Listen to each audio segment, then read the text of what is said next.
Hey guys, Modelling Weekly here, and welcome back to the channel after what has turned out to be a pretty long 2-month hiatus. I've been back at uni for about 2 months now, and it's definitely ramped up in intensity, hence the long gap in activity on the channel.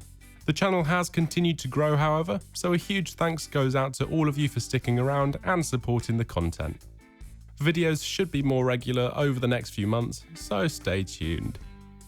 Anyway, as the title of today's video suggests, I'm happy to say that I finally made it to Telford Scale ModelWorld, an event that has been on my to-do list for a few years now. Despite only being able to make it for the Saturday, I managed to see quite a bit, as well as pick up a few things to build on the channel, so that's always a good thing. As I was tight on time, I didn't capture a huge amount of footage. However, I did get some clips here and there of my favourite models on display, so I hope you guys enjoy this short but sweet presentation of Telford Day 1. I'll also be taking a brief look at Airfix's new Lysander at the end of the video, as it's the new tooling that I was able to have the closest look at on the day. So let's get right into it. The first thing that struck me stepping into the main hall of Telford was the sheer size of it. I knew it was going to be big, as it is world renowned in this respect, but it still really shocked me. Right from the entrance, you're placed next to the first line of displays, and the quality of all the models is absolutely incredible. The stuff on display at Telford is truly some of the best in the community, and I have a huge amount of respect for everyone behind it. Subjects range all the way from World War I, World War II and modern day aircraft, all the way to sci-fi spaceships. So there's definitely something here for everyone, regardless of your interests or preferences. Some of the first models that I stumbled across were actually built by Luke over at Mac Models, a friend of the channel and a brilliant modeler, as you can see in the video. It was fantastic finally meeting you, Luke, and it was great seeing the display overall from IPMS Barnet, which included some fantastic metallic aircraft, consisting of the Lightning and Short SC1, which was scratch built by another member of Luke's IPMS chapter. A truly impressive display indeed, and if you haven't already subscribed to Mac Models here on YouTube, I'd highly recommend doing so. He's got some fantastic stuff over there. Speaking of people I met on the day, I was also finally able to meet Aaron, a long-term friend of the channel, and myself, who you might recognise as being instrumental in my various group builds over the last few years. We had some great chats and explored a lot of the show together, so it was really nice to finally see him in person. Aaron also kindly contributed some of the clips in this video, including the B-roll at the start, as well as the competition area later on, so a massive thanks goes out to him for that.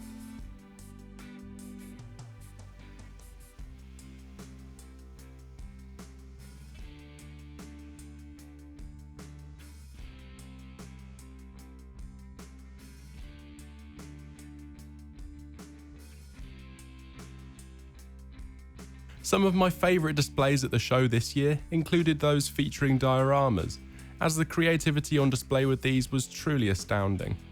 You may have noticed a diorama earlier featuring a crashed fuselage section of a P-47, which really drew my attention.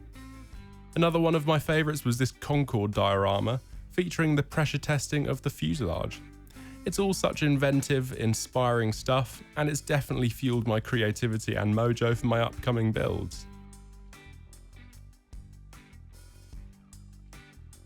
Aside from being able to enjoy thousands of fantastic builds, as well as some great discounts from all the traders, I also found that the show was a great way of exposing myself to loads of new kits that I didn't even know existed. For example, this P8 Poseidon from BPK, which is a beautiful 72nd scale airliner kit that has recently been released. Another kit that caught my eye was the new Kinetic Harrier trainer in a beautiful Raspberry Ripple scheme.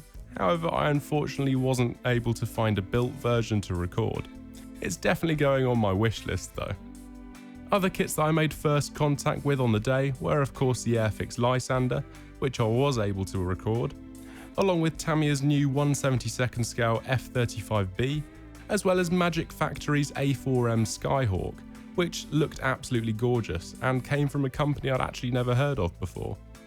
It was all fantastic, mind-broadening exposure to the hobby.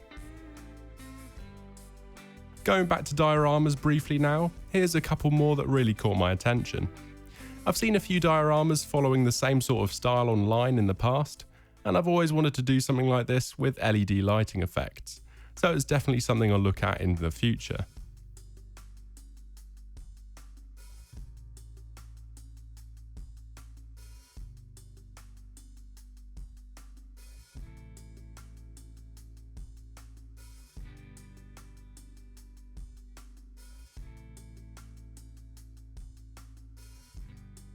Something I didn't expect to see on the exhibition floor was this Antarctic snow crawler, featured in the same expedition as my Oster Antarctic that I built a few months ago now.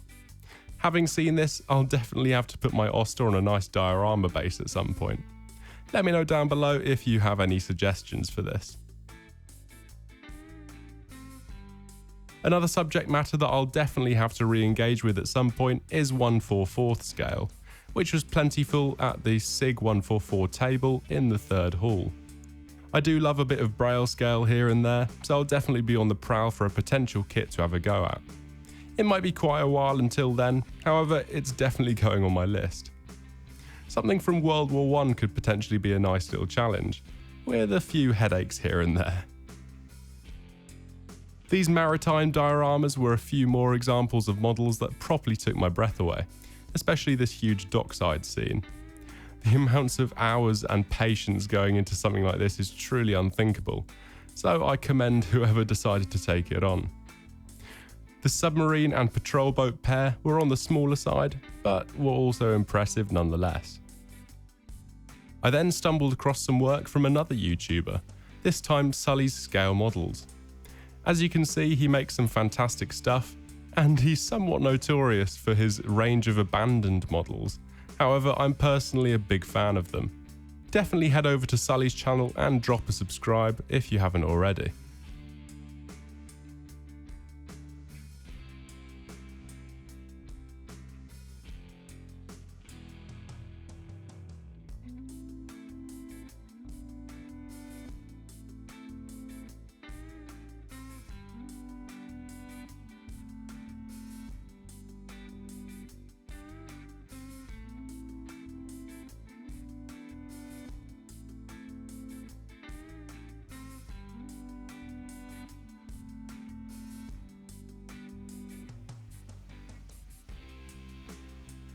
And with that Westland links, that's pretty much all the footage that I managed to get on the day at Telford.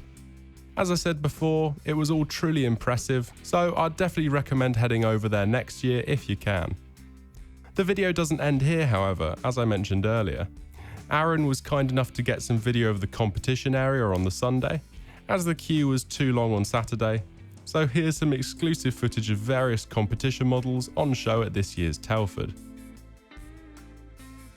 The Scale ModelWorld competition, which is open to IPMS members from around the world, is definitely one of the most highly recognised of its kind, with loads of unique categories to choose from, as you can see on screen. This is, I believe, the space category, with some fantastic builds, including the shuttle there at the start, built funnily enough by Aaron himself.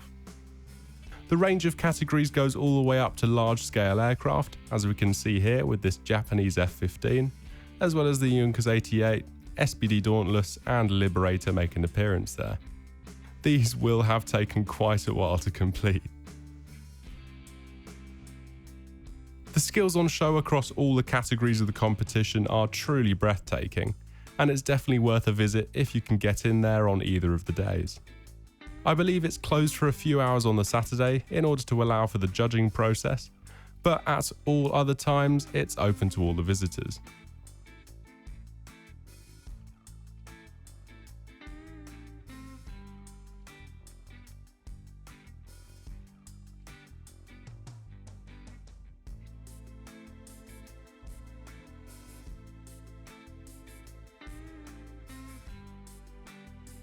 So that wraps up this small segment in the competition area.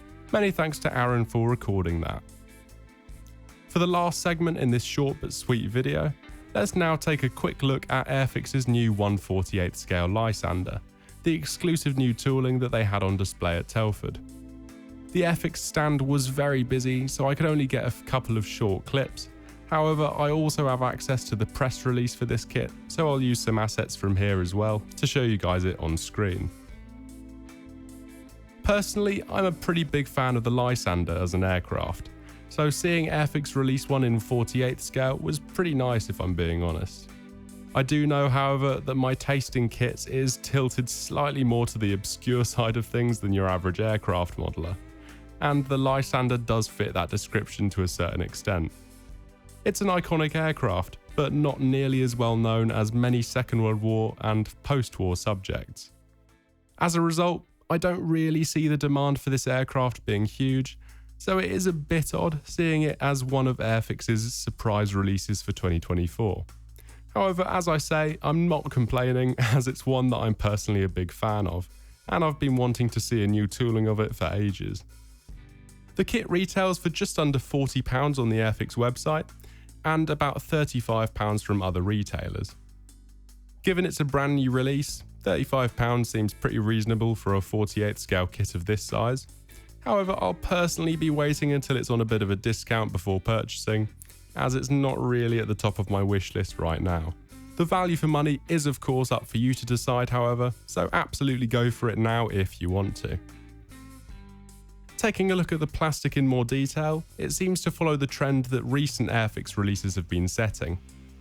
The detail present is pretty respectable, albeit slightly soft in some areas due to the resolution of the tooling that Airfix works with. The panel lines suffer the most from this, so some of you may want to rescribe these. However, on the whole, the kit looks pretty presentable and serves as a very solid base to work from. The only areas where I was sort of disappointed by the detail were the bomb racks that protrude from the landing gear, as these just seemed a bit under-detailed to me and a bit blocky. They stand out quite a bit on the finished model, however they don't really feature any noticeable detail. It's not a deal breaker, but you may want to look into getting some aftermarket replacements for these if you're inclined to do so. In terms of schemes, the kit comes by default with a pair of pretty nice RAF schemes, albeit a bit standard, so if you want to do something a bit more extravagant, there's plenty of aftermarket options to choose from. The kit supply decals are of course cartographed though, so that's an added bonus with that. One last thing that I wanted to mention about the kit is that it actually features crew figures, showing both the pilot and gunner in their respective positions. This is quite rare to see from Airfix nowadays, and it's a highly requested add-on, so it's great to see it included here. Overall, it seems like a pretty nice kit despite the drawbacks, and I will be picking it up to build at some point in the future, although I'm not sure when exactly. So, that pretty much sums up my day at Telford Scale ModelWorld 2024. It was an absolutely fantastic experience, and I'll definitely be coming again at some point in the near future to meet and talk to more of you guys, and to check out more of those amazing builds on display. And who knows, I might even bring down some of my own builds to display, as they have been gathering dust for far too long. Once again, it was great finally meeting and chatting with you, both Luke and Aaron, and a big thanks goes out to everyone involved for making the event possible. As per usual at this point in the video, I'd like to say a massive thanks to all of my amazing channel members here on YouTube for your continued support, allowing me to go on trips such as this and to make new content for you guys. Your support truly means the world. If you'd like to find out more about what being a channel member entails, feel free to visit the link in the description to discover the various perks available to you. Many thanks to all of you once again. So, all that's left to do is thank you all so much for watching, and I really hope you enjoy this little insight into the event. As I said at the beginning of the video, new content is on the way, so stay tuned for that and keep those bell notifications switched on. Thank you all so much again, and I'll see you in the next one. Take care and keep on modelling. Bye.